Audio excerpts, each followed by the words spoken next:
Strength ട്രെയിനിങ്ങിന് ഇപ്പോൾ കിട്ടുന്നത് ശരിക്കും പറഞ്ഞാൽ ഓവർ ഹൈപ്പ് ആണോ? എത്ര ദിവസം നമ്മൾ വീക്കിലി സ്ട്രെങ്ത് ട്രെയിനിങ് ചെയ്യണം? ശരിക്കും നിങ്ങളുടെ ഗോൾ ഫിറ്റ്നസ് മെയിൻറ്റെയിൻ ചെയ്യുക എന്നത് മാത്രമാണെങ്കിൽ strength training 2 or 3 days is enough. പലർക്കും ഇത് ഡൈജസ്റ്റ് ചെയ്യാൻ ബുദ്ധിമുട്ടായിരിക്കും. പക്ഷേ നിങ്ങൾ ബിസി പ്രൊഫഷണലാണെങ്കിൽ നിങ്ങളുടെ ബോഡി അല്ലെങ്കിൽ റിക്കവർ ചെയ്യാൻ ബുദ്ധിമുട്ടായിരിക്കും. നമ്മുടെ നാട്ടിലെ പലർക്കും ഒരു തെറ്റിദ്ധാരണയുണ്ട്, ജിമ്മിൽ പോയാൽ മാത്രമേ സ്ട്രെങ്ത് ട്രെയിനിങ് ചെയ്യാൻ പറ്റൂ എന്നത്.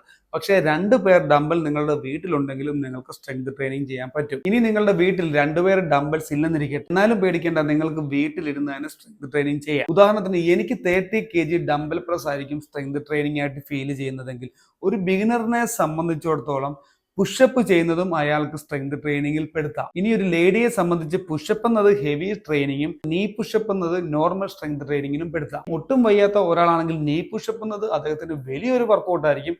പക്ഷേ ബോൾ പുഷപ്പ് എന്നത് അദ്ദേഹത്തിന്റെ സ്ട്രെങ്ത് കൂട്ടാനായിട്ട് മതിയാവും. ബെഡ് റിഡൺ ആയിട്ട് കിടക്കുന്ന ഒരാൾക്ക് ജസ്റ്റ് കൈ ഒന്ന് ഇങ്ങനെ അനക്കുന്നതും സ്ട്രെങ്ത് ട്രെയിനിങ്ങിൽ പെടുത്താം. കാരണം വെയിറ്റ് പുഷ് ചെയ്യുന്നത് മാത്രമല്ല സ്ട്രെങ്ത് ട്രെയിനിങ്. ഇനി ബാക്കിയുള്ള ദിവസം വെറുതെ ഇരിക്കാനല്ല ഞാൻ പറഞ്ഞത്, കാർഡിയോ അല്ലെങ്കിൽ റണ്ണിങ്, വാക്കിംഗ് നിങ്ങൾക്ക് ചെയ്യാം, അല്ലെങ്കിൽ യോഗ, മൊബിലിറ്റി വർക്കൗട്ട് നിങ്ങൾക്ക് ആഡ് ചെയ്യാം. ഫിറ്റ്നസ് എന്ന് പറയുന്നത് സ്ട്രെങ്ത് മാത്രമല്ല, ഫ്ലെക്സിബിലിറ്റി, എൻഡ്രൻസ്, കാർഡിയോവാസ്കുലർ എൻഡ്രൻസ്, ഇതെല്ലാം കൂടെ ചേർന്നതാണ് ഫിറ്റ്നസ്, എസ്പെഷ്യലി ആഫ്റ്റർ 40. നിങ്ങളുടെ ലൈഫ് സ്റ്റൈൽ അനുസരിച്ച് ഇങ്ങനെ ഒരു പ്രോഗ്രാം നിങ്ങൾക്ക് സ്റ്റിച്ച് ചെയ്ത് എടുക്കണമെന്നുണ്ടെങ്കിൽ DME ആനന്ദം. ഈ പ്രോഗ്രാം 40 വയസ്സ് കഴിഞ്ഞിട്ടുള്ള ബിസി പ്രൊഫഷണൽസിന് വേണ്ടി മാത്രം ഉള്ള ഒരു പ്രീമിയം പ്രോഗ്രാമാണ്.